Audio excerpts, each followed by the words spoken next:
Hello everyone, welcome back to your channel. आज हम बात करेंगे कि जो एसबीआई और आईबीपीएस क्लर्क और पीओ के एग्ज़ाम में जो मेंस का सेक्शन है, मेंस के सेक्शन में एक बहुत इंपॉर्टेंट टॉपिक आता है क्रिटिकल रीजनिंग के नाम से।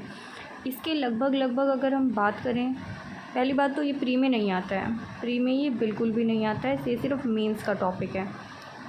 और अभी सारे मेंस आएंगे एग्ज़ाम, मतलब अभी पीओ तो लगा ही हुआ है, आईबीपीएस पीओ 12 अक्टूबर को, और उसके बाद क्लर्क का प्री होने के बाद उसका भी मेंस होगा, आईबीपीएस का भी मेंस होगा, तो सभी मेंस एग्ज़ाम आने ही वाले हैं। तो इसलिए आज हम इस टॉपिक के बारे में थोड़ी सी बात कर लेते हैं।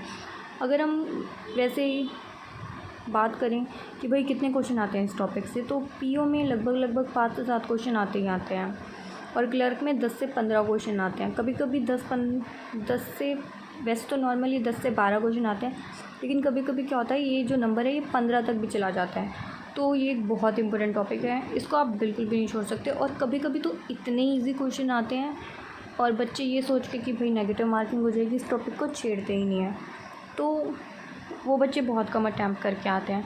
तो इसलिए हम अपने इस टॉपिक को थोड़ा सा अगर स्ट्रॉन्ग बना लेंगे तो हमारे काफ़ी नंबर इंक्रीज़ हो सकते हैं, और हमें कॉन्फिडेंस भी आ सकता है कि भाई हाँ, अगर हम ये क्वेश्चन अटैम्प्ट करके आ रहे हैं तो हमारा ये आंसर ठीक ही मिलेगा, हम नेगेटिव में नहीं जाएंगे। तो उसके लिए हमें क्या करना है, सिर्फ थोड़ी सी प्रैक्टिस करनी है, थोड़ी सी मेहनत करनी है। ये जो मेरा रीजनिंग का सेक्शन जो है थोड़ा स्ट्रॉन्ग है, तो इसीलिए मैं आपको टिप्स बता देती हूँ थोड़ी, हमें क्या करना है क्या नहीं। क्रिटिकल रीजनिंग के लिए आपको करना क्या होता है, वैसे नॉर्मल अगर हम बात करें तो सबसे पहले जैसे कि इसके अंदर हमारे कितने चैप्टर आते हैं, 2 2 4 2 7 चैप्टर आते हैं। क्रिटिकल रीजनिंग में 7 चैप्टर होते हैं टोटल। सबसे पहला स्टेटमेंट अजम्पशन, स्टेटमेंट कंक्लूजन, दूसरा फिर statement argument, statement course of action, then statement inference and cause and effect and interference fact और जजमेंट। ठीक है, इन सब से रिलेटेड ही हमारे क्वेश्चन पूछे जाते हैं। इन 7 चैप्टरों में से हमारे 5 से 7 या 10 से 12 क्वेश्चन बनते ही बनते हैं।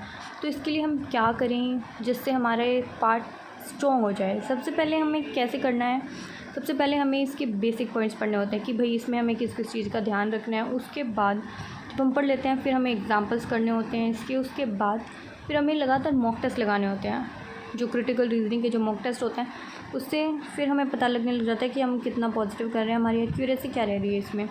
मैं इसको बिल्कुल ऐसे ही करती हूँ।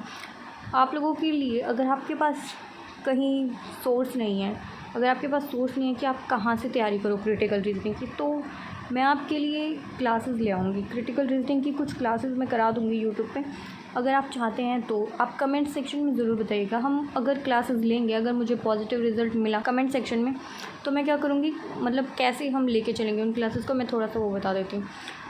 देखो, जितने ये मैंने 7 चैप्टर लिखे हुए हैं, हर एक चैप्टर की कम से कम 2 क्लासेस होंगी, कम से कम 2 क्लासेस होंगी। पहली क्लास में हम क्या करेंगे, स्टेटमेंट और अजम्पशन, जैसे कि फर्स्ट चैप्टर ले लिया मैंने, उसमें हम क्या करेंगे, स्टेटमेंट और अजम्पशन के बेसिक पॉइंट्स पढ़ेंगे कि स्टेटमेंट क्या होता है, अजम्पशन क्या होता है। हमें इन दोनों में जब हम अजम्पशन देखते हैं, मतलब हमें आंसर बताना होता है कि ये इम्प्लिसिट है या एक्सप्लिसिट है, इनका मतलब क्या होता है, और इसमें हमें आंसर कैसे देखना होता है, हमें क्या करना होता है, उसके बारे में डिस्कशन करेंगे। और हम कुछ एग्जांपल्स भी करेंगे हर एक बात का, उसके साथ ही साथ हम एग्जांपल करेंगे, और फिर लास्ट में 2-4 एग्जांपल एक्स्ट्रा भी करेंगे कि हमें कितना समझ में आया है कितना नहीं। उसके बाद जो सेकंड क्लास होगी उसमें हम क्या करेंगे, क्वेश्चंस प्रैक्टिस करेंगे, सिर्फ और सिर्फ क्वेश्चन प्रैक्टिस करेंगे। तो हमें उसको, जो कॉन्सेप्ट हमने सीखा है उसको हमें लगाना आएगा। ऐसे ही हर चैप्टर में हम करते रहेंगे। फिर लास्ट में जब ये 7 के 7 चैप्टर कंप्लीट हो जाएंगे, उसके बाद हम chapter wise previous year question भी करेंगे। और उसके बाद अगर आपको और क्लासेस चाहिए होंगी तो हम प्रैक्टिस क्वेश्चंस भी ले आएंगे, मतलब प्रैक्टिस के लिए मैं क्वेश्चंस ले आऊँगी, आप लोग प्रैक्टिस कर सकते हैं, क्वेश्चन और आंसर सोल्व कर सकते हैं, और उसके बाद अपने मार्क्स भी बता सकते हैं। तो आपको ये टॉपिक जो है क्रिटिकल रीजनिंग टॉपिक, ये बिल्कुल भी छोड़ना नहीं है, बहुत इंपॉर्टेंट टॉपिक है मेंस के लिए। किसके लिए, मेंस के लिए है ये, प्री में बिल्कुल नहीं आता। तो मेंस के इस टॉपिक पे आपको थोड़ा सा ध्यान देने की ज़रूरत है बस। और अगर आपको मेंस की किसी और टॉपिक से रिलेटेड भी क्लासेस चाहिए ना, तो मैं आपको वो भी देने के लिए तैयार हूँ। मैं आपको वो भी रिकॉर्ड करके डाल दूँगी, तो आपको टेंशन लेने की ज़रूरत नहीं है। आप सिर्फ अपना व्यू जो है कमेंट सेक्शन में बताइएगा। अगर मुझे पॉजिटिव रिज़ल्ट मिलता है तो मैं ज़रूर इसकी क्लासेस लेके आऊँगी, ठीक है। तो मैं सिर्फ इतना ही कर सकती हूँ। मेरे पास जो है बहुत सारे बच्चे होते हैं जिनके पास पेड सोर्सेज नहीं होते, जो अफोर्ड नहीं कर सकते, तो मैं उनके लिए जहाँ से मैंने पढ़ा है, जो मैंने पढ़ा है वो सब कुछ कलेक्ट करके और अपनी नॉलेज भी उसमें ऐड करके मैं आपको वो प्रोवाइड कर सकती हूँ। मैं आपको जो भी पढ़ाऊँगी उसका PDF भी प्रोवाइड कर दूँगी। तो आप अपने जो व्यूज़ हैं वो कमेंट सेक्शन में ज़रूर बताइएगा। मैं ये इसलिए स्टार्ट कर रही हूँ क्योंकि मैंने देखा है यूट्यूब पे जो है क्रिटिकल रीजनिंग की क्लासेस आपको बहुत कम मिलेंगी। बहुत कम ही टीचर्स मेंस पढ़ाते हैं, पहली बात तो यूट्यूब पे। और जो पढ़ाते हैं वो भी पज़ल कराते हैं, सिटिंग अरेंजमेंट कराते हैं, मशीन इनपुट कराते हैं, लेकिन क्रिटिकल रीजनिंग बहुत कम ही टीचर्स मिलेंगे आपको यूट्यूब पे कराते हुए फ्री में। ठीक है, तो उसके लिए मैं कुछ बच्चों की हेल्प करना चाहती हूँ, सिर्फ इसीलिए मैंने ये इनिशिएटिव स्टार्ट कर रही हूँ। अगर आपको अच्छा लगा हो तो मुझे कमेंट सेक्शन में बता देना।